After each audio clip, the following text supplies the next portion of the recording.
First story is titled, Am I the a-hole for saying no thanks when my parents told me my birthday gift is picking out a car / getting a car? So, I am 17 years old, and I got my license about a year ago by now. I didn't get it because I needed or wanted to drive anywhere. We live in the middle of town. My school is a 2-minute walk, job a 5-minute walk. Most of my hobbies like the gym are within 10 minutes, and almost all my friends live within a 20-minute walking distance.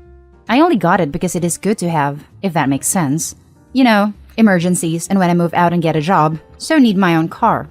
My parents have been asking me when I am buying a car all year long. They anticipated I would buy one, so I could take over duties like driving my siblings places, picking them up from school. They go to a fancy primary school 45 minutes outside of town, and do stuff like pick up food, you know the deal. Honestly, it has all just made me not want a car even more.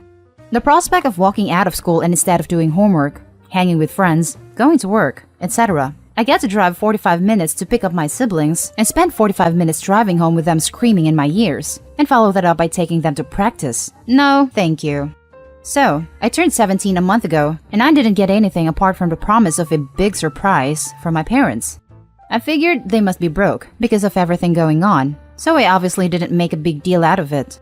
I was wrong. They had been putting money aside all year to let me pick out a car, and today they revealed it to me. And I just said, mostly out of shock, no thanks.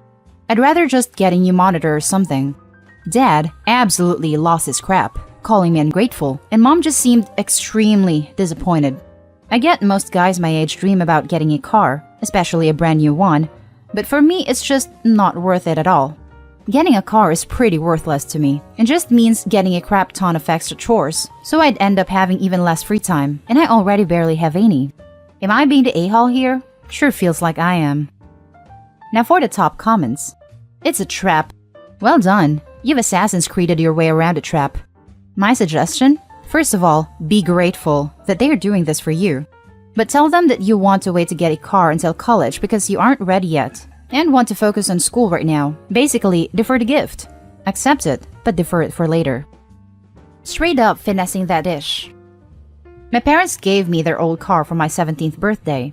I was expected to drive my siblings to their activities and drive them to their friends' houses or to the movies, etc. However, I was only allowed to drive the car for my own enjoyment twice per week, and I wasn't allowed to drive the car to school. I was basically the live-in chauffeur for their kids. As an added bonus, whenever my parents were mad at me, they'd threaten to take the car away, but only for the 2 days a week I was allowed to drive it, not for the chauffeuring of my siblings. I eventually just handed my dad back the keys and told them I didn't want the car anymore as it wasn't worth it. They were quite shocked, and then they got upset when they realized I wasn't bluffing. Wow, at least my parents want to give me a new car. You get the old rooster and the crap. But yeah, I'm pretty sure the sibling chauffeur thing is but the start. Not the a-hole, but you need to talk this over with your parents. It seems like they want you to take on more chores for them, and you should discuss whether that is right or fair. They're a-holes for overreacting to your polite refusal. It's about more than just a gift for you. It means increased unwanted family contributions. I don't think there is any way I can bring it to them without it being framed like I don't appreciate them or hate my siblings or something. Now for the next story. Am I the a-hole for not being interested in part of my ethnic background? So, I'm half Chinese and Korean and was raised solely by my mom. My parents were college sweethearts. But when my mom got pregnant, my dad's family was furious because they expected him to eventually end up with a Korean girl. Their ultimatum was to give up his girlfriend or his family, and you can probably guess who he chose. Nonetheless, I did grow up spending the occasional weekend with him, so I wouldn't say our relationship was entirely bad. Unfortunately, my dad passed away about 2 years ago. It was unexpected and sudden. His passing took a huge toll on his family, with his mom taking it the hardest. She's been trying really hard to establish a relationship with me ever since. My dad didn't have any other children, so I guess it's understandable. I was initially okay with spending time with them, but they've been really aggressive with forcing Korean culture on me. I've been dragged to church by them a few times. My aunts have tried pressuring me into taking Korean classes. It's gotten to a point where I've started to ignore their calls, and they're now contacting my mom to try to get a hold of me. Yes, even during a damn pandemic. And the fact that they don't like the Chinese part of me doesn't help. Every compliment is backhanded. My good work ethic is because I'm Korean. My intelligence is because I'm Korean. And my dad's mom loves to talk about how pretty I am, and how I obviously get it from my dad because my features don't exist for Chinese, despite me being the literal spitting image of my mom. The only real reason why I agreed to spend time with my dad's family is because I felt obligated to. I'm not interested in Korean culture, and I don't feel Korean at all. They've reminded me countless times that it's important to learn about my heritage and whatnot. But why? I think if everyone looks far back enough, we'll all probably find a different ethnic root. That doesn't mean that it'll hold any real value for us. My ethnic background is just my ethnic background. My mom and grandparents think I should be open to it. They acknowledge that how my dad/his family treated my mom was crappy, but ultimately, my relationship with them is separate from their relationship with them. Still, at the end of the day, my mom's culture is what I grew up with and identify with. I can speak Chinese dialects. I accompany my grandparents to temples. I love Chinese food. I'm more Chinese than I ever will be Korean. I genuinely don't think there's anything wrong with not wanting to immerse myself into a culture that holds no real importance for me. Now for the top comments. Not the a-hole. I have said it before, and I'll say it again. Your feelings can never make you an a-hole. It is your actions that can make you an a-hole. You don't seem to have done anything terribly bad, and your Korean family does seem to be quite annoying.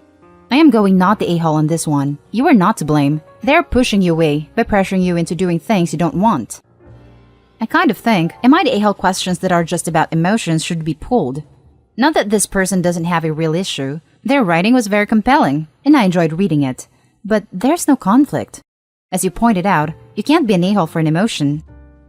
Not the a-hole. They hated your mom's heritage from the beginning of time, and are trying to have a fully Korean grandchild instead of a mixed one. If you are, just cut them off. They aren't trying to include you. They're just trying to completely change you and don't want to accept the Chinese part of you. The ironic part is that they're entirely to blame for OP not feeling Korean. Not the a-hole. As you said, roots do not define you. You were raised by half of your ethnic heritage. The other half is just kinda there for you. If your Korean family was trying to incorporate Korean heritage with your Chinese heritage when you identify as such, not diminish one for the other, this would be a completely different story. It's strange, because I've always felt that both cultures share a lot of ideals and customs. I haven't spent nearly as much time with my dad's side as I have with my mom's, yet I can still draw many similarities in their values. It just makes it more off-putting, how they're so insistent on me having to learn about Korean culture. They apparently think I'm great, so I don't understand why it's so important to have me embrace a culture that has had no influence on how I turned out and diminish the value of the one culture that did influence my development. Next story is titled, Am I the a-hole for telling my dad's wife I'm not her kid? My, 19 female, mom died 7 years ago. My dad remarried 8 months ago. She's an alright person, but a little weird. Even before she married my dad, she was calling me and my siblings her/their kids. My siblings are younger, so I kinda get it there. But me? I have never lived with her. I live in an apartment with friends, and we have been around each other maybe 11 times since our first introduction, which was when I had already moved out. Ever since she moved in, she has asked why I don't move back closer to home, so we can be a real family. So, a few weeks ago, my dad, his wife, and my siblings paid me a visit, and while they were here, she was talking about how proud she and my dad are of their daughter, and she called me her daughter multiple times. I said nothing to her in front of people, but when someone asked about my mom, I said, oh, my stepmother, just because I wasn't going to call her my mom. But I didn't make a big deal out of it, and I was not angry. She got upset and confronted me on it back at my place. I told her I didn't really know her. I didn't like her calling me her daughter. My dad stepped in and said it was harmless, but said if I didn't like it, he understood and maybe we could figure something else out. She said I am her kid now and she doesn't want me to feel left out. I told her I wouldn't. She said it would make me feel left out eventually. I told her I'm not some little kid and she didn't raise me. I have a mom and dad and I am not accepting another mother. She said it was unfair that I had an issue with it because she's only trying to be a good mom to all of us. She also said my lack of calling her mom and accepting her into the motherly role has negatively impacted her bonding with my siblings. I told her I'm not home for it to influence them much. She's still upset and said I should be glad she wants me to be her kid, but I find it weird to be called someone's daughter when I hardly know them and when they did not raise me in any way. I also dislike that she introduces me as her daughter. Stepdaughter would have been fine. Am I the a-hole? Now for the top comments. You're not the a-hole for having and enforcing this boundary. She isn't your mom, and frankly, it's a little weird that she's insisting on it. If it is harmless as your dad put it, why would it matter if she just called you her stepdaughter? Not the a-hole.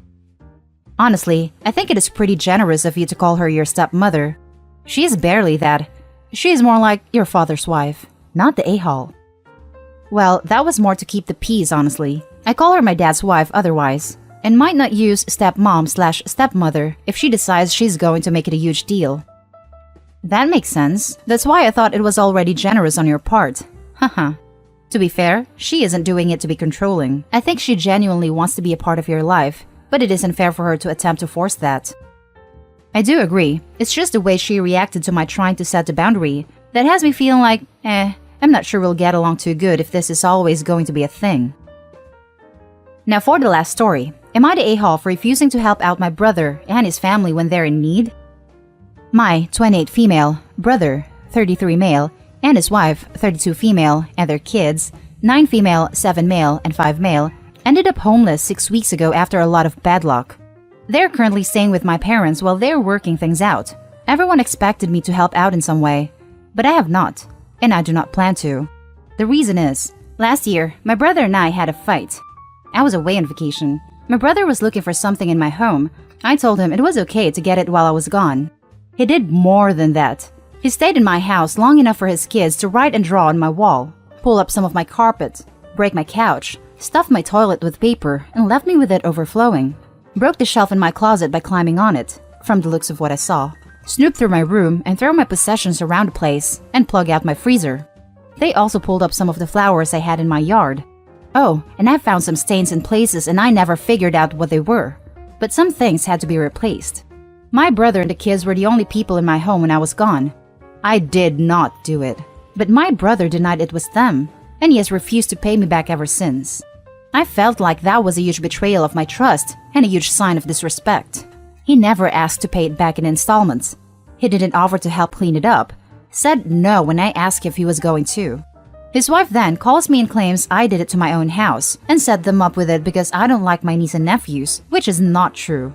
I have always loved them, but their behavior in the last couple of years has been less than amazing. Not that it's their fault or anything, but I feel like after everything, I don't owe them anything. I had to pay for all repairs and replacements and new paint job. They never once offered me anything. Am I the a-hole? Now for the top comments. Not the a-hole. Your brother tries to gaslight you into thinking that you caused the damage. And his kids drew on your walls and wrecked your home. Wow. And he doubles down without an apology. The nerve of your brother.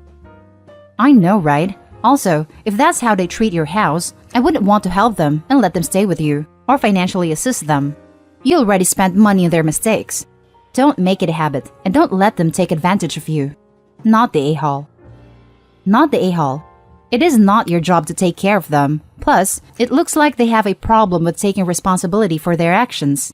He said that he needed one thing from your house, and then lets his kids wreck your house and refuse to come clean about it. I think it's absurd how often people suggest getting police involved here, but I would have definitely said, cool, if it wasn't you all, I guess someone broke in and I'll need to call the police. Too late now though. Not the a-hole, for all the reasons you listed. It's not about the money, it's about not owning up to the damage it caused your home. They can't afford to pay you now, but I'm sure you'd appreciate a heartfelt apology. Even if they thought that they were in the right, they could have still apologized for the damage. In my opinion, the money matters. It's part of what makes the apology real. If someone apologizes, but doesn't make any effort to right their wrong, it can feel a bit hollow. Don't get me wrong, an apology is better than nothing. But sometimes people use words because words are cheap and actions are dear. Parents told my brother that he could take my house and I could just live in a camper in the backyard because I'm single and he has a wife and kids. Part 1. I'm a single man in my early 30s. I've got a brother who's 29 and he's already got 4 kids now. He had his first at 22, and the second followed a year later. Then the third 2 years after that, and the fourth is most recently born a couple months ago. His wife, my sister-in-law, and I did not get along, as she always likes to try and get a rise out of me by acting superior, then turns into an extreme self-victimizing drama queen if I retaliated against her in any way. She can cry in an instant, and can put on an extremely convincing show to get sympathy from just about anyone. My parents and brother absolutely adore her though, even if they know exactly how she really is and just don't care. She's very good looking, I'll give her that, but she's so awful that I could never be attracted to her. She also refuses to get any sort of job, even though she has a college degree, and my mother willingly helps with the kids all day. So, their finances are entirely dependent on my brother. This also means they can't afford to live anywhere but my parents' house, and privacy is a bit of an issue, with all of them under one roof in a 3-bedroom house that was built in the 60s. Growing up, my younger brother was also the obvious favorite. We're 3 years apart in age, but he developed a superiority complex because I was badly punished if I retaliated against his antics in any way back then. It was obvious my parents cared for him a lot more, because he got the lion's share of everything, unless people called them out on it. Which did happen a fair bit by other members of family, which is why my parents packed us all up and moved us about 150 miles away from them, so they generally would only see us on holidays since it was a 3-hour drive. My brother got physical towards me on a number of occasions, flirted relentlessly with my first girlfriend to the point she broke up with me, and laughed at any misfortune I had. And my parents just told me to suck it up whenever I was upset about it. I only got equal treatment when my parents wanted to keep up appearances.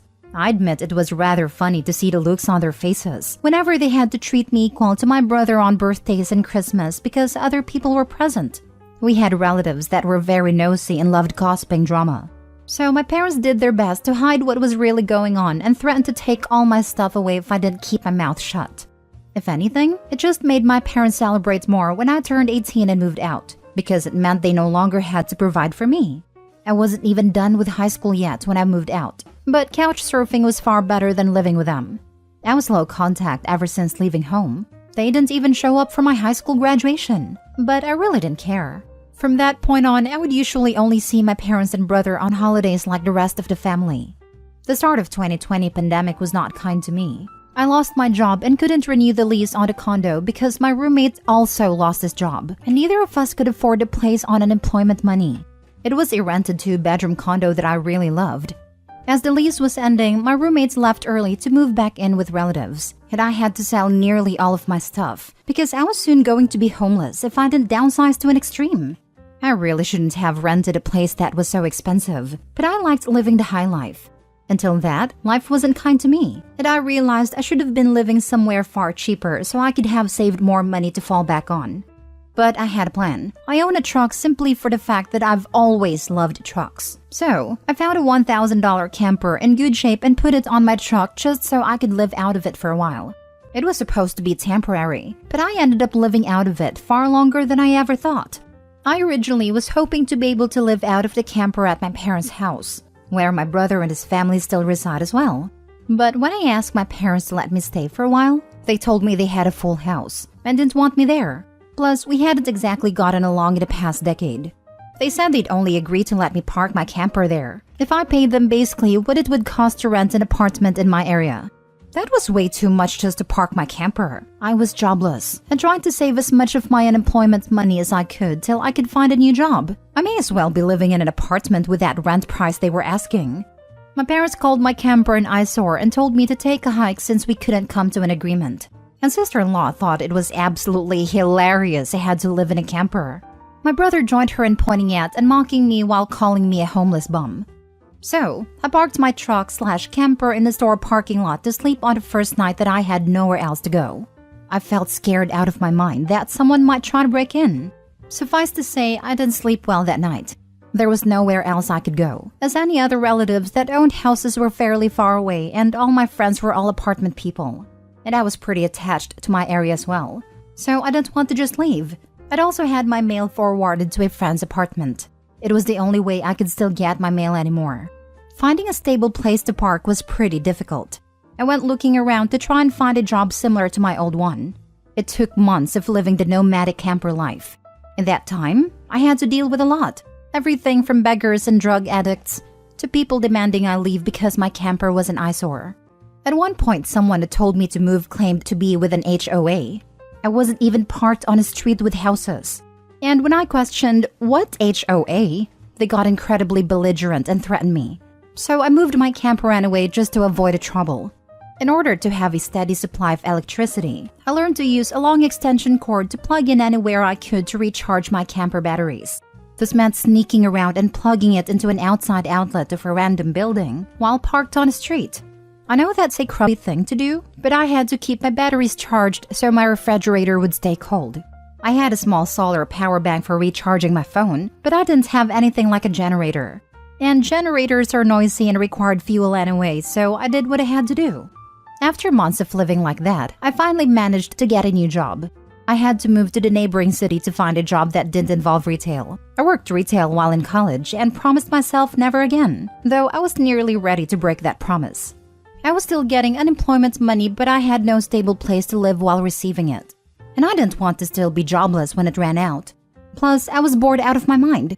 I had little else to do but read, watch movies on a small portable DVD player, use my phone or laptop, and keep note of where I could park and what local public bathrooms I could use. I kind of envy that the Japanese have public bathhouses. We could really use stuff like that over here. When I finally landed a new job, I practically lived in the back lots of the building by the warehouse and old employee parking spaces literally no one else seemed to bother using, because they were so far in the back that the area was borderline forgotten. My boss/company owner actually liked this arrangement because I was willingly available to take any shift I could get, so long as I had enough sleep.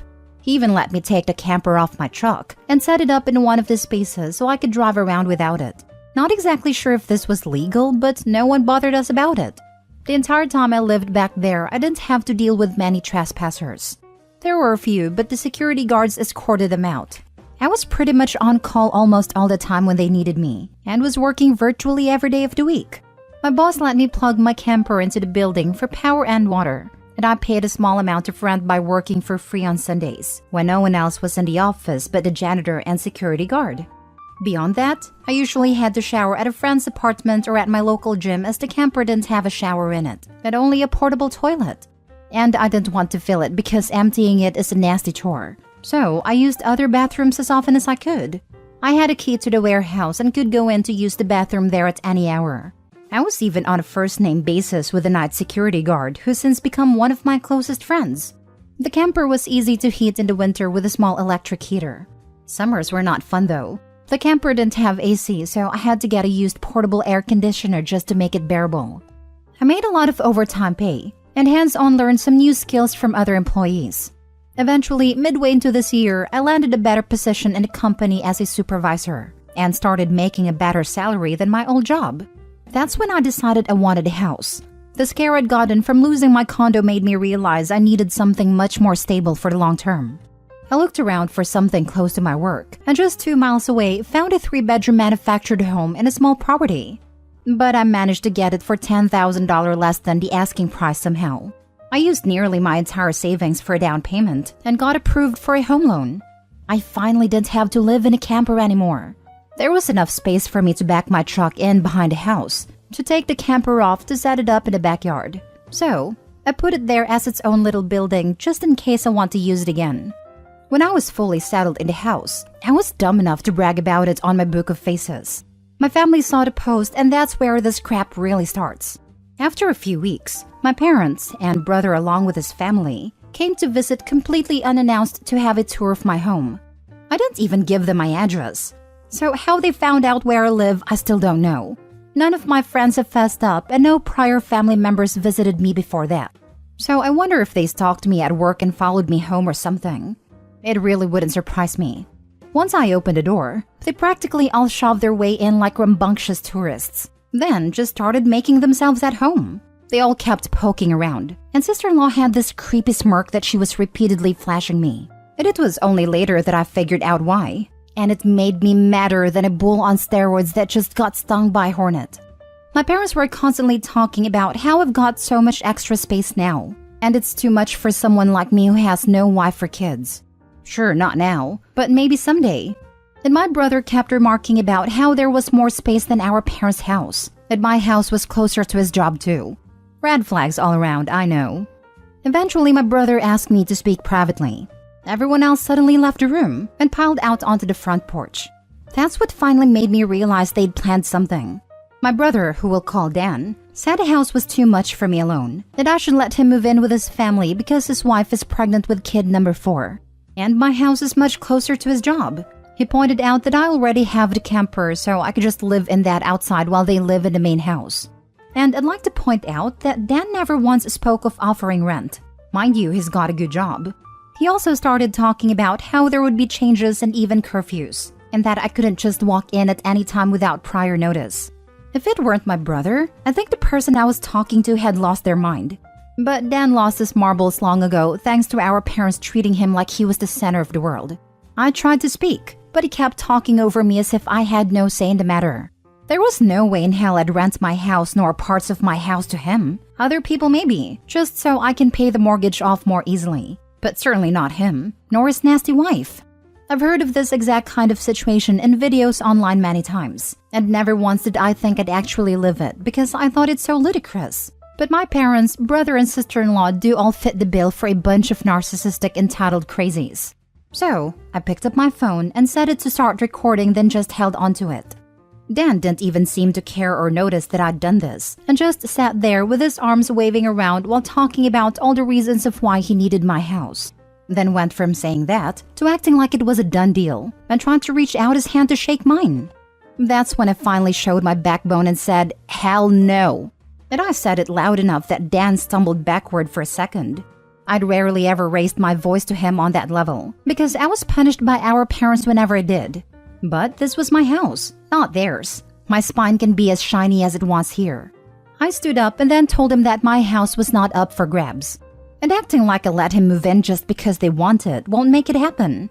I bought my house for me. It is not my fault he keeps having more kids, and he has to keep living with our parents because he can't afford to move out. Dan got as physically close to me as he could without actually touching me and said that I didn't deserve the house, and he needed a better place for his family to live. I laughed back in his face and said that was total BS, because I worked hard to be able to buy my house. Of course I deserved it. Dan started yelling that I have no wife or kids and I don't need all the space, so I may as well give it to him. I said I'm not giving him anything, and he never even offered to pay me rent. If I let him move in, I'd still be covering the entire mortgage on my own house without even being able to live in my own house. Then Dan told me that he shouldn't have to pay rent because his family comes first, and our parents said I was going to do this and that I will. I yelled as if their word was law or something, then told Dan that they did not have the right nor power to give my house to him. Then right on cue, my parents and sister-in-law barged back in through the front door and surrounded me to try and force me to agree. There was a lot of fighting, but to sum it up from this point on, I heard a line, "Just do it for Dan," way more times than I can remember. In the fight, I told them all they don't have a say in my life or my house and to get out before I called the cops. Sister-in-law screamed the loudest at me about how she was pregnant again and I can't do this to her. I said I did nothing to her. She just assumed she could take and take from me, like I would just allow it. I had no obligation to her or her family. Then, I called her a stuck-up witch who never had any respect for me. So I don't care what she thinks or how many kids she has. I have no sympathy for her. She won't be living in my house. Well, that made her angry enough to attack me. She got in one good hit on my face and tried to do more, but my brother held her back, kicking and screaming. She kept demanding he let her go so she could scratch my eyes out. The phone I was holding recorded pretty much everything. So I held it up and said I was going to call the police if they didn't leave right away. My parents told Dan they were leaving. Then my mother said that I had a week to come to my senses. I told her I won't be, and to not come back. Then I told sister-in-law that my phone recorded everything, and if she tries anything, I'll press charges for assault. She screamed at me and then stormed out, loudly crying with her face in her hands. My mother was the last one out the door and said that I better do this for Dan and sister-in-law. I responded by telling her I won't be. Now for the comments. I would get an order of protection against the sister-in-law. I would also invest in security cameras and upgrade the locks. Maybe even invest in a big dog to act as guard dog for the property. That way, when they return, you have proof of trespassing. File a police report anyway. Let the cops deal with her. Do not get a guard dog. With people as unstable as Opie's family, they're just as likely to kill the dog by feeding it poisoned meat or shoot it and claim self-defense for a poor pregnant woman. Okay, homie, I read it all and goddamn. Here's my 2 cents. 1. Go no contact with the lunatics. no matter what. 2. Do them solid and send that recording to the rest of your family. That way, you can go to the extended family holidays without having those crazies around. 3. Don't be sad about it. It ain't your fault that your brother can't finish in your sister-in-law when he has a big enough space. And definitely not your fault because she refuses to work when your parents already babysit the kids. 4. Keep your insanely strong mental going. You have a winner's attitude, and you continue to win in life no matter what it throws at you. 5. If they ever do this again, police. You already have evidence, so just go for it. You can also consider having cameras around your property just for the property's safety. 6. Get yourself a family of your own. You deserve it. And once that's settled, send some mails asking your parents when will they move in the trailer to make room for your kids. And also let them know the rent they must pay to use your trailer. 7. If sister-in-law tries that again and you catch a second attack on camera, CPS may want to look at how stable she is to be allowed to raise kids. Tell your boss too, so that if they turn up at your job trying to cause trouble, he's already aware of what's going on. Getting a lawyer to send a cease and desist might scare them off for a bit too. Part 2 of parents trying to take my house for my brother. They broke my locks to move in while I wasn't home.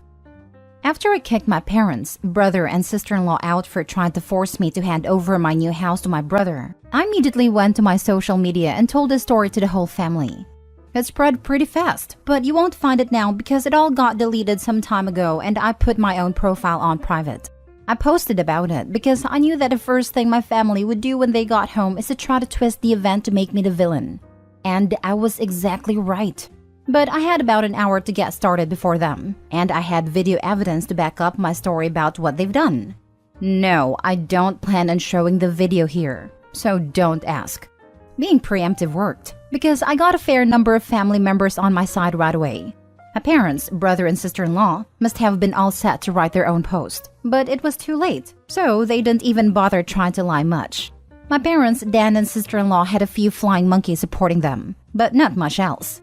Plenty of others knew how entitled they already were, so what happened was something they all quickly understood and accepted. There was one person in particular that called me. I don't know who they were, but they ranted at me that I was a horrible brother, that I needed to make way for a real family man. I just ended the call and blocked the number. This didn't repeat. The week went by and my parents showed up with Dan at my front porch, just like they said they would in their prior ultimatum. They rang the doorbell like crazy and also pounded on the door until I finally answered. I opened it just a crack and they tried to shove their way in again. But I'd installed a couple of latch chains that prevented it, and even braced my body against the door for good measure. My father and brother demanded I let them in, but I said I was recording everything on camera and would call the police if they tried to force their way in again.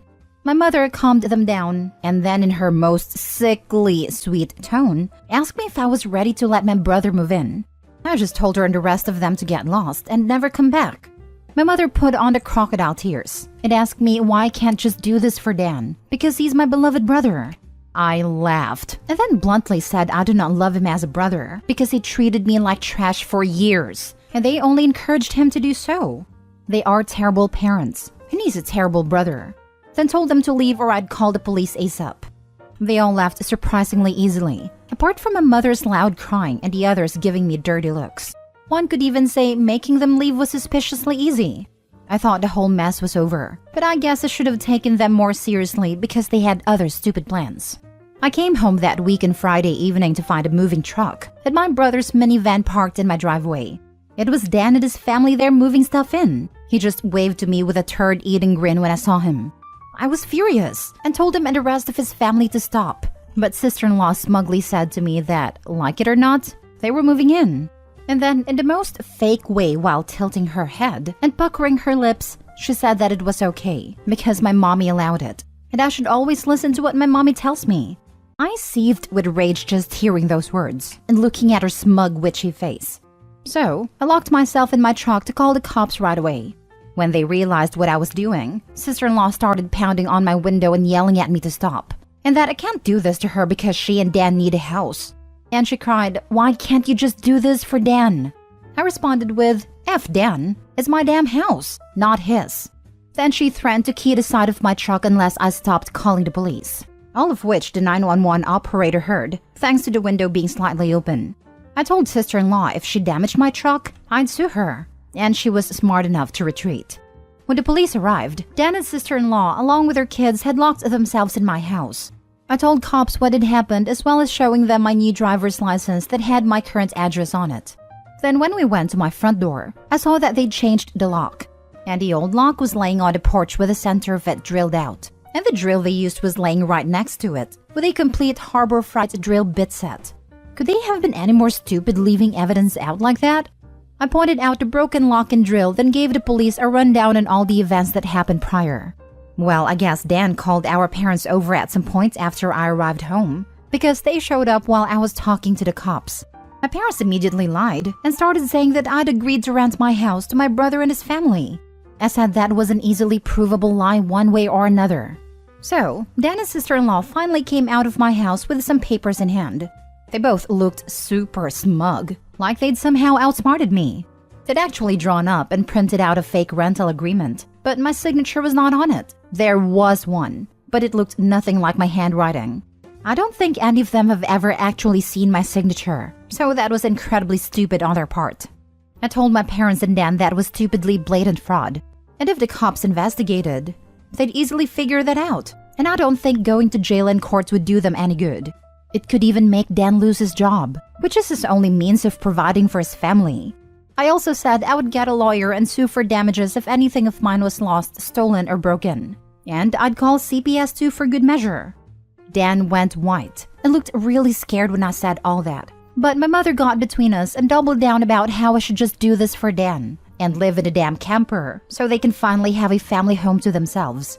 I yelled at her that if she thought it was such a good idea, she could do it for Dan herself and let Dan have her house to himself instead. The cops separated my mother from me, and I said I wanted them all out right now, or I'll press charges.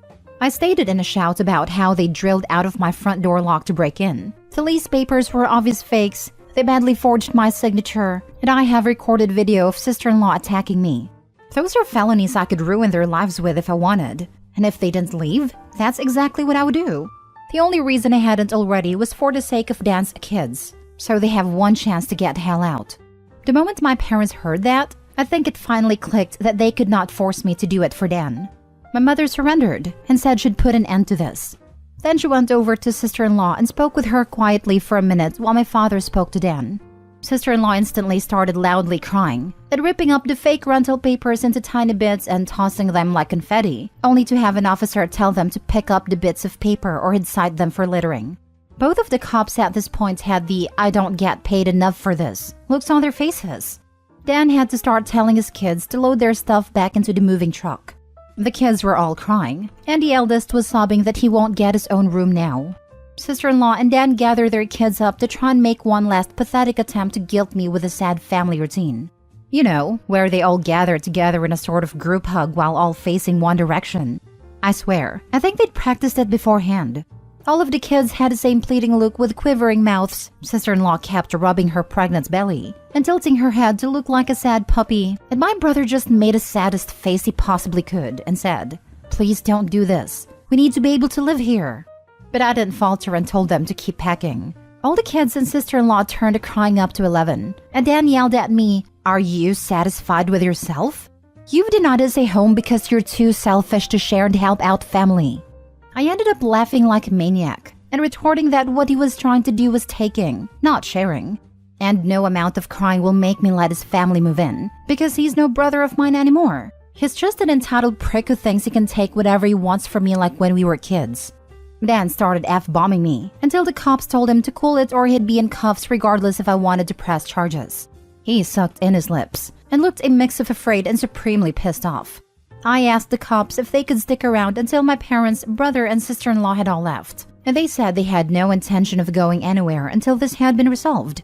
In fact, in the next few minutes, 2 cops became 4, as more drove in for whatever reason. That gave my parents some extra incentive to get moving. I made Dan give me the keys to the new lock he'd put on my front door, though I got another lock the next day anyway because I didn't know if he had copies of the keys or not. He was really reluctant to hand them over. Then, instead of handing them to me, he actually threw them down the street and into his storm drain while saying to go get them myself. But one of the cops scolded him for that and made him go get them.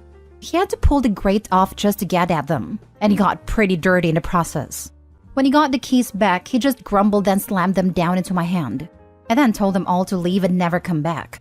My mother said I'd be disowned for this, as if that were some kind of threat to me. That I voiced that to them. Then in an overly sarcastically, I said something along the lines of, "Oh no, that means I won't get to come to any holidays with you guys, where I always get treated like shit by you all anyway. Because Dan has always been your obvious favorite. You all treated me so badly when I was growing up that if Dan ever needs an organ donor, I wouldn't give him anything. So do like you always told me to do when I was mistreated by all of you, and suck it up." My parents were floored after I said all of that, and the quartet of cops were looking pretty judgmental at them as well.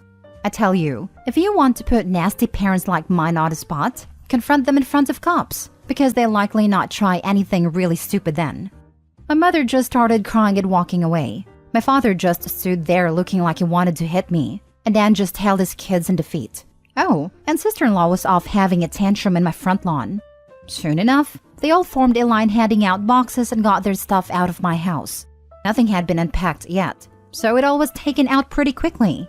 But while doing it, my mother kept saying it wasn't too late, and I could still do it for Dan several times. Each time trying to bargain more and more to try to make me change my mind. She said that Dan could pay me rent if I let them stay, and when that didn't work, she said I could move back in with them to let Dan rent my house, so I wouldn't have to share the building. I told her to shut up and keep packing boxes, because I don't want Dan or his family around. I don't want his money, and I certainly don't want to live with him, nor my parents ever again after the way they treated me when I was a kid. Making a deal with my parents would be like making a deal with the devil to me. Sister-in-law ended up having another tantrum after hearing that and threw a box down, then sat on the ground to have a pity party because she didn't want to go back to sharing a house with my parents. And she just sat looking angry/sad there until everyone else was finished. She didn't even want to get up when it was time to leave. They finally got everything out of the house and into the truck. So before they left, I laid into my parents one last time about all of the crap they put me through growing up. And with 4 cops being right there, they couldn't do much other than stand there and take it for once. I called them out on so many things that happened, and even pointed out how they couldn't just do something nice for me. Like letting me stay over with my camper when I was homeless and trying to get back on my feet. How they let Dan and sister-in-law ridicule me and call me a bum. Well, who's the bum now? They wanted to kick me out of my own house so Dan could stay in it free of charge. Yet when I needed a place to go, they wanted to gouge me for more than I could afford just to park my camper, when they knew I was out of job. There were more extremely judgmental stares from the cops when I said all of that. So I put my parents on the spot one more time and asked them what I ever did other than being born to deserve being treated so badly. Because when I finally have a bit of success in life, they want to snatch it away from me for their favorite child, since they'd rather I give everything to Dan and leave nothing for me. I bought my house using the money that I earned. I owed them nothing, and I won't be asking anything from them ever again. Because clearly I will never be anything more than a doormat or a cash cow in their eyes. I got no answers from them. They just stood there looking like fish out of water. So I continued ranting and asked them what in God's name made them think they were such good parents after all of that. My father was beet red, but more from embarrassment than anger this time. And my mother was crying that she was a horrible person. I bluntly agreed that she is a horrible person. They all are. And I bet they'll go to hell for it too. They were crappy people and they all knew it. But if I'd call them out on all of this stuff in private instead of in public, they just get mad at me and still act like I'm in the wrong. They just kept up the denial for so long that it became a part of who they are. My mother buried her face in my father's jacket to cry, and my father looked more defeated than I've ever seen him. Dan and his family avoided me entirely as they finished putting everything back in the moving truck. I made sure nothing of mine was stolen. Not that I'd had a chance to get much furniture yet. I was lucky to even have a couch at that time. They all got back in their vehicles, and sister-in-law just stood staring at me with malice until my brother finally got her to drive the minivan home. As soon as they were all gone, I got back online again and spilled the beans on what happened. My parents were too embarrassed to even try and defend their actions this time. And while the family was somewhat split before this incident, it was now a landslide in my favor. Nearly all of the family has sided with me after this incident, and those who haven't simply aren't siding with anybody. No matter how much my parents previously tried the "we did it for Dan" line, no one listened anymore. So any remaining familial support they had is now gone. Many in the family who I expected wouldn't side with me did. That includes the former flying monkeys. So I guess they've finally had enough. Around that time, I offered to host half the family at next Christmas Eve in my new house. My parents were not invited. I wasn't blocked in my brother and sister-in-law's profiles, surprisingly. But I saw sister-in-law had her fourth baby in early November. They are still living with my parents. I'm pretty sure they knew I was watching, because sister-in-law kept making passive-aggressive posts every couple of weeks or so about not having enough space while living with my parents, probably to see if she can still guilt me. And I'm sure it's driving my mother and father up the wall, because they aren't getting any peace and quiet in their old age with 3 rowdy, obnoxious kids, a mentally unstable sister-in-law, my golden child brother, and a newborn baby in the house all at once. Perhaps they could move into a camper in their own backyard and let Dan take over their house completely. They might get some peace then. Yeah, they could do that for Dan. Part 3. I was trying to keep things to 2 posts, but I realized while compiling everything that part 2 was just too damn long. So, I've divided it into a part 3. For those who commented en masse to get cameras, I will, when I can afford it. I'm still in financial recovery from buying a house last year. And as far as I know, good cameras need a decent computer to record to, and I don't have anything more than a 3-year-old laptop that runs Windows 10. Yes, I am aware of doorbell cams. That will be the first kind I get. For those who kept asking that I should have just gotten my brother and sister-in-law arrested, the only reason I didn't was because they are parents. Their kids need them. And if Dan was arrested, he'd likely lose his job. And without that, his family has no money. And sister-in-law has an only months-old baby right now. Neither of them needs to end up in jail. But you don't need jail for revenge. Police can help, yes. But I got payback without filing a police report. Would I be this merciful again? More than likely not, and they know it. I decided to wait on making an account and posting until after the new year, just in case more stuff happened. And it did. As previous readers know, my sister-in-law was making passive-aggressive posts on social media that were obviously directed at me. Especially after her sister-in-law had her 4th baby in November. She was posting the same repetitive nonsense over and over again. She just found semi-clever ways of rewarding it. But she pretty much kept regurgitating that she was tired of living with my parents. That there isn't enough space, she needs her own house, blah blah blah. I know I sound dismissive, but live through what I have with these people and you'd be ready to sarcastically play tiny violins in front of them too. They're just that bad. And since I waited until January to make an account, more happened just like I thought. I stated before that I'd invited half the family for a Christmas Eve party at my house. And everyone I invited all came, even though it was a fairly long drive of around 3 to 4 hours for them. But they wanted to come and show me their support. I was praised by them a lot for how hard I'd worked to get a house on my own, and that they were sorry for everything I'd went through. I was asked why I didn't just take my camper and drive 3 hours back to them, instead of living pretty much homeless for so long. And I had to sheepishly admit that I was very attached to living around here, and I had my best employment opportunities in this area. My hometown doesn't have a lot of great job opportunities in my field, if any at all. And I wanted to make my own way as much as I could, an answer they overall accepted. We moved on to having a rather nice party, the best I'd been in years. Some relatives even brought CDs of great Christmas albums. And I have to say, the one my uncle brought of Ray Charles was my favorite. He sings Christmas songs like no one else I've heard. It was a grand and happy time. I felt like for once I could just forget my past issues and enjoy the moment. But I wouldn't be writing this if it had stayed that way. About 2 hours into the party, you know who showed up. My parents, brother and sister-in-law popped in trying to look all smiles. They didn't even knock. Just walked right in my front door like they were meant to be there. I shut off the music and told them to leave immediately. They begged to stay and said they brought gifts. One of my uncles stood up and yelled at them before I got another chance to speak, and he said they don't deserve to be in my home or my life after the nonsense they tried to pull months earlier. And he was backed up by several other relatives. Mind you, this guy is my mother's brother, and he used to love her to pieces until he found out about the crap that went on between me and my parents. My grandparents, mother's parents, as old as they are, hurriedly got in between us and said to my parents that if they want to make amends with me, it's far too soon, and that they've never been more disappointed in them than they were this past year.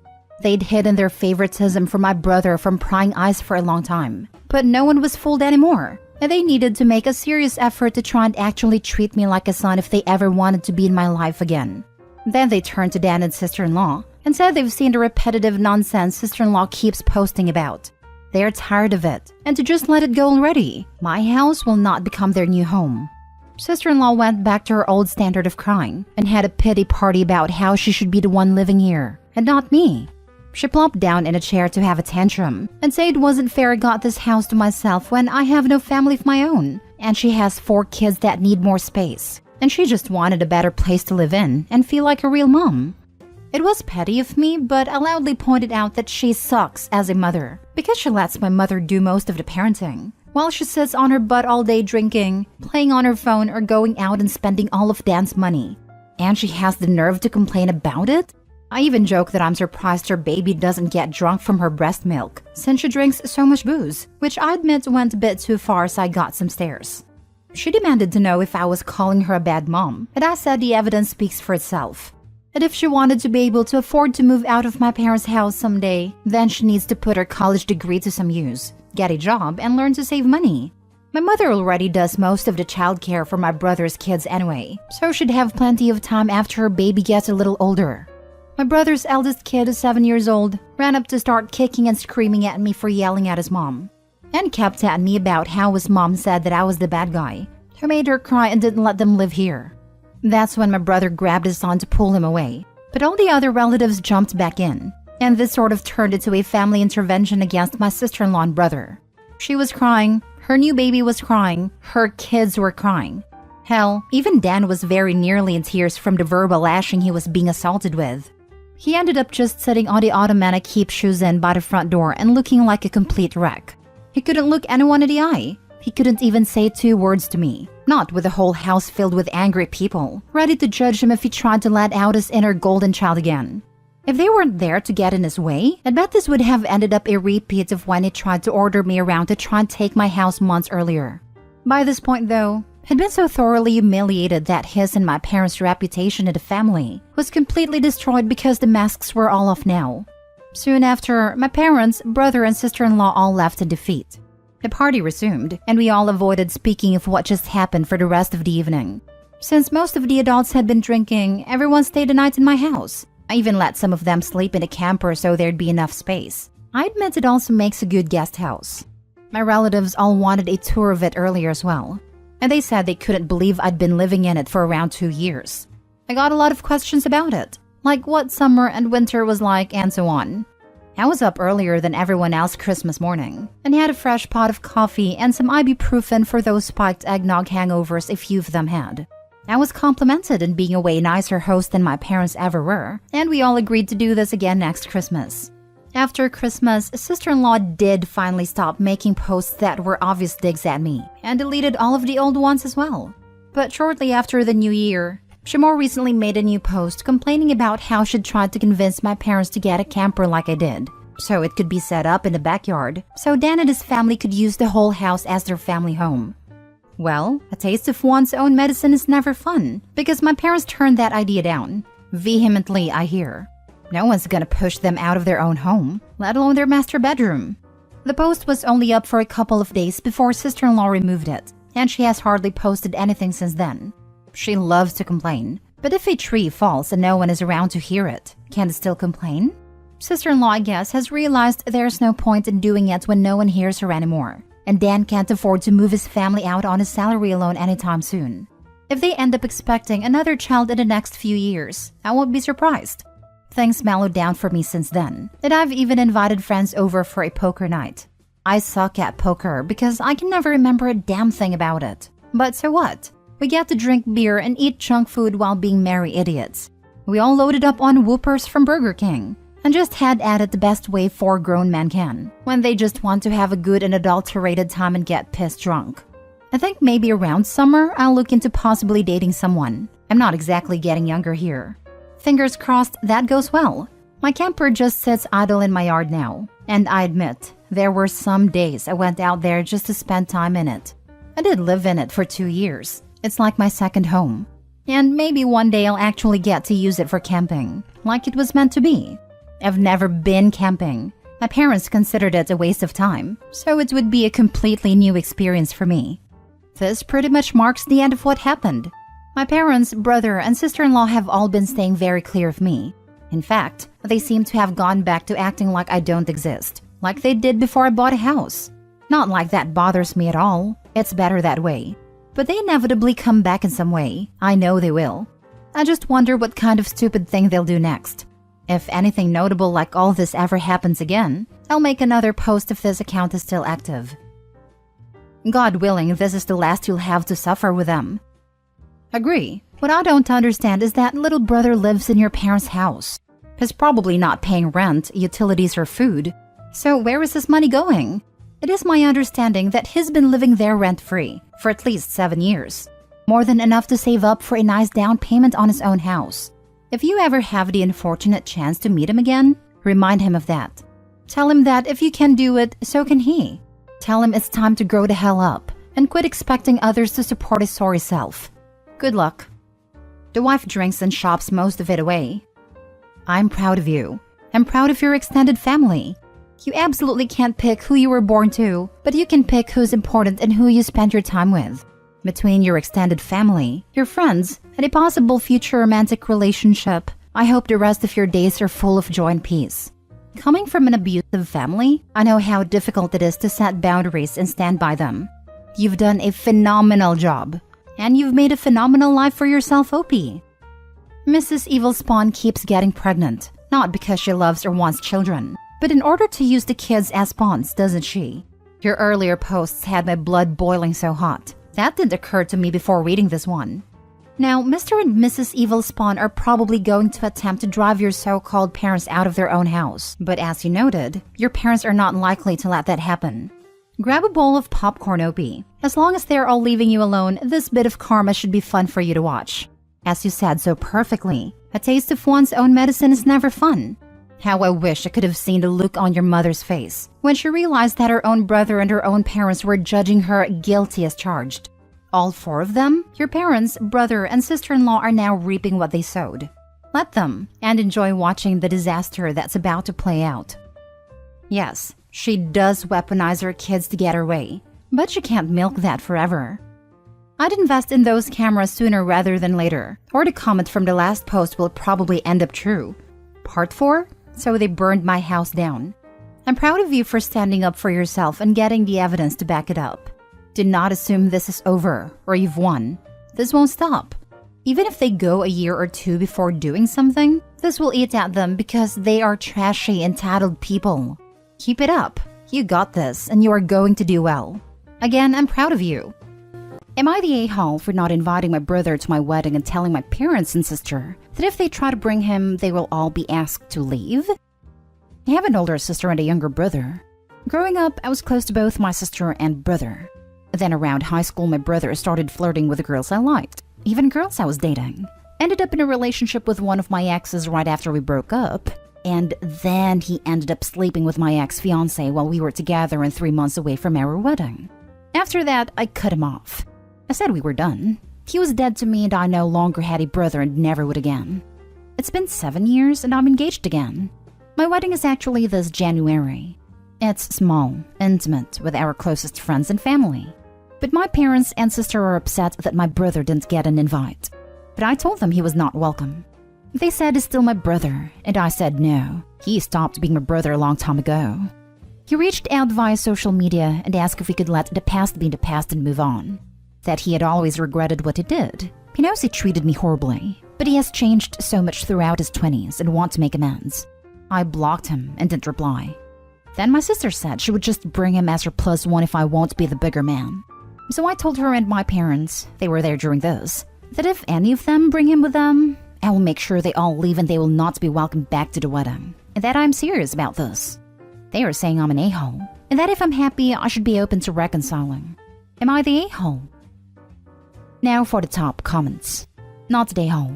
Yes, people grow and change, but the harm is done.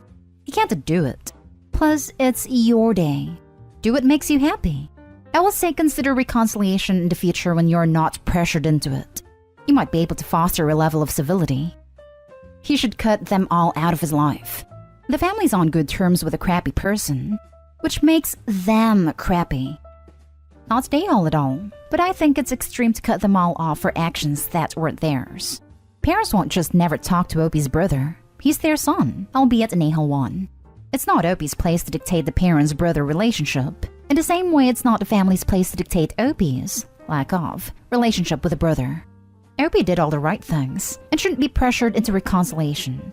If they choose to ignore his reasonable boundaries, then maybe it is time to consider cutting them all off his life. Not stay home. You're not obligated to reconcile within someone else's time frame.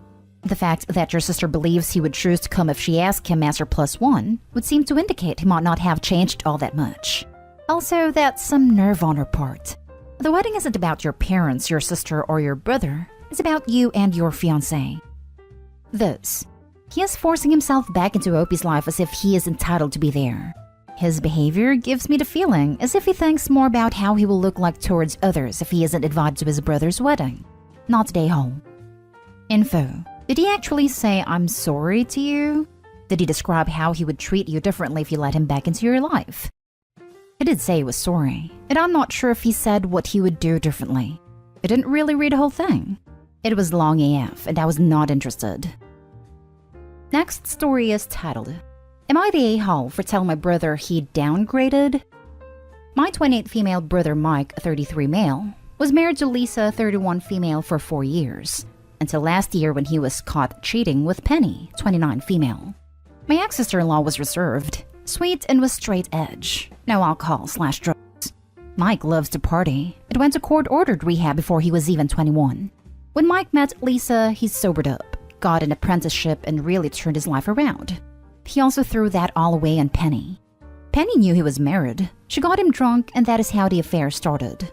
Penny is loud, disgusting, obnoxious, and encourages my brother to drink. And he thinks she's just so fun and the life of the party.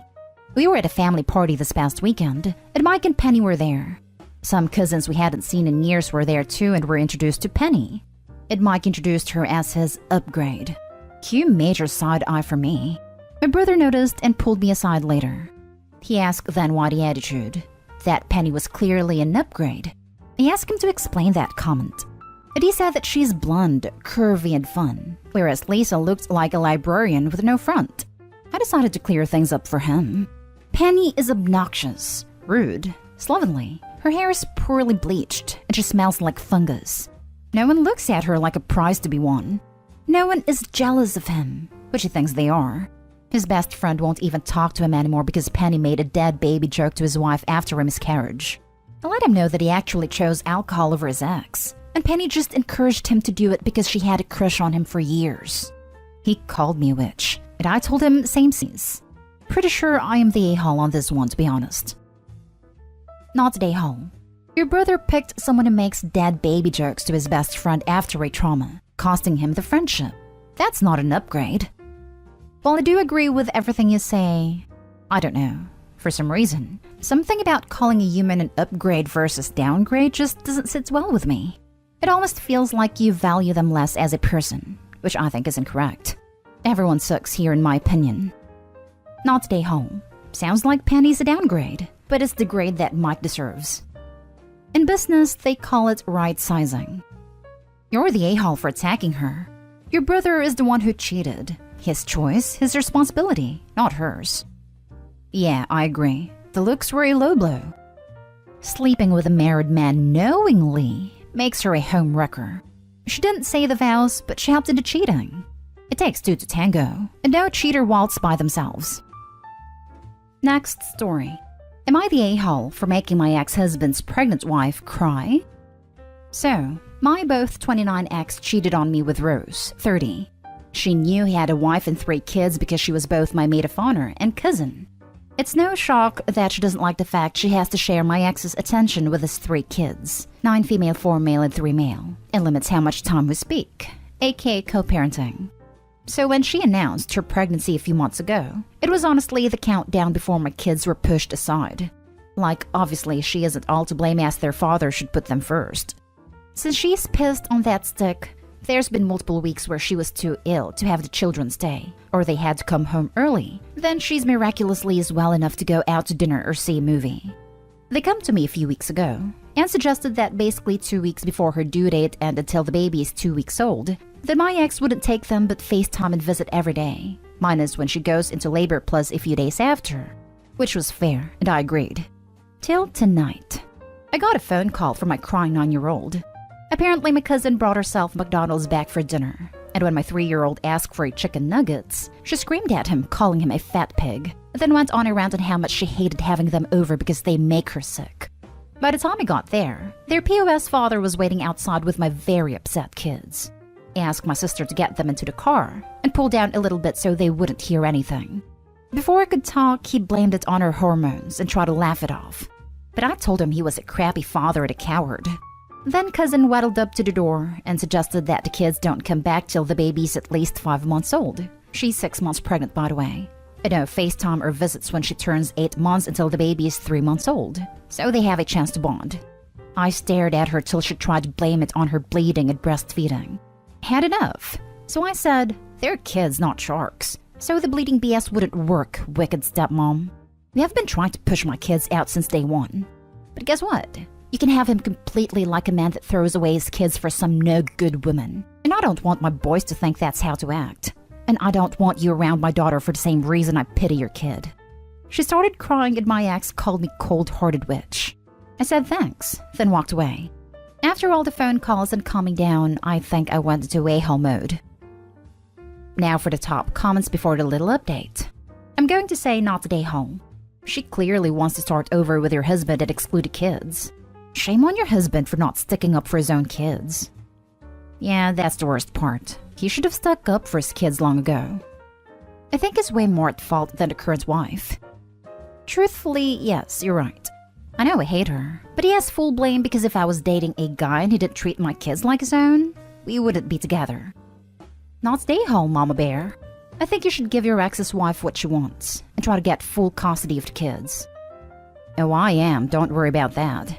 No dad is better than a crappy one. Not stay home. I feel so bad for your kids. Your ex is the a-hole for letting someone kick his kids out of his life. They won't forget how horrible him and his wife have treated them. It may be best for you to keep them away. My daughter cried herself to sleep asking why her father didn't want her. I feel horrible because this has caused drama with my ex-in-laws too. So it's obviously gotta hurt her more. Edit. To the people sending me messages offering me money to help pay for a lawyer. Even though you're amazing people with good hearts, it's not a money issue. I've not gone full custody yet because, and this is the most heartbreaking reason, my kids love their father so much. My ex is my 9-year-old daughter's world. Her face lights up when he drops by, and she's smiling the whole day. But unfortunately, she cries herself to sleep when they cut the visit short. So for months, I fought with myself about going full custody. Next story. Am I the a-hole for leaving early for my husband's party? I, 28 male, and my husband, 30 male, are newlyweds. We got married this August and had a very small wedding. We just bought a wonderful townhouse that is great for us and our 2 dogs. We both work full-time and split the bills. All of the families get along very well, and we couldn't be happier. The only issue that we have is that his friend group likes to make jokes and pull pranks on people. They post all of their videos on social media and will pull pranks on people that aren't expecting them. I have voiced my concern with my husband, and he will tell them to tone it down. But when my husband hangs with them, his personality will change. My sister, 25 female, had a birthday party this past June, and they decided to squirt invisible ink all over her dress. She was devastated, and I spent the rest of the night fighting with my husband. His reaction is always the same. It's just me having fun with the boys. We celebrated his birthday on Monday and had his party at his parents' house. I went over earlier to help set up and baked my husband's favorite dessert, Dutch apple pie. I put some whipped cream on the pie and placed it in the fridge. The party seemed to be going great until I saw one of his friends carrying the pie I made and slams it into my husband's face, wishing him a happy birthday. Husband was laughing and went to clean himself off. I was shocked and speechless. I said goodbye to his family and left. When husband came home, he was pissed that I left and told me to take a joke. I have been giving him the cold shoulder since. Am I the a-hole for leaving early for my husband's birthday party? Not the a-hole. A reminder that if everyone isn't laughing, it's not a joke. It's cruelty. Plain and simple. Your husband and his friends need to grow up. Nobody else was laughing except him and his friends. They destroyed your work. If you weren't laughing, then it wasn't a joke. Why is he okay with your work and effort for his birthday being destroyed as a joke? Not a-hole. His friends clearly don't care how their actions affect others. Your husband is completely disregarding your feelings. And wasting the dessert you made especially for him was disrespectful. If he wants to interact with his buddies like this, he needs to do so away from your family and any other innocent bystanders. While his friends may consent to pranking each other, the other victims clearly did not. Not stay home. You spent time and effort baking his favorite dessert. What happens if other people wanted some and it's not available because his friend did that? It's one thing to bring a separate pie to do that with, but they destroyed something you did for him. Can't have fun with the boys without being a nuisance to people around you, which sounds like they are. Your sister definitely didn't ask to be part of their pranks. She did not want to be part of any of the pranks. She had no idea it was invisible ink until they told her. Now for the last story. Am I the a-hole for leaving my sister's wedding with my husband after he got kicked out of it? My female 30, sister's female 27 wedding was last week. She and her husband chose formal attire as the dress code for their wedding. It was mentioned beforehand to give guests the heads up. But when my husband, male 33, found out, he didn't like it. He didn't like it at all, saying he didn't think it was fair to dictate what guests wear in the first place, and that this entire rule was stupid and unnecessary. Then complained in person to my sister and her now husband. He said he wanted to wear something casual, which is what he usually wear, and asked if they could turn a blind eye and just let him attend wearing casual since his family. My brother-in-law said rules are for all with no exceptions. My husband repeatedly expressed how uncomfortable he was wearing a suit, and that all of his old suits are just lame and made him look older. My brother-in-law stated this was the official dress code, and asked my husband to either follow it or not go. My husband came home after that, saying my brother-in-law was power-tripping and acting like a typical spoiled white kid who wants everything his way, and control others as they were puppets. I said that it's his wedding, so of course he gets the final say, and suggested that he wear his newest suit and buy a tie. At the day of the wedding, I went early to help my sister since I had a part in it, and then suddenly we heard noise coming from the entrance. It was my husband, wearing blue jeans and a red Garrett t-shirt, arguing with my brother-in-law and the staff, insisting on getting inside. I rushed to get involved, and my brother-in-law repeatedly asked my husband to go put on a suit or not come back. My husband refused, and they exchanged few choice words and Mom got involved, but my brother-in-law told him to leave.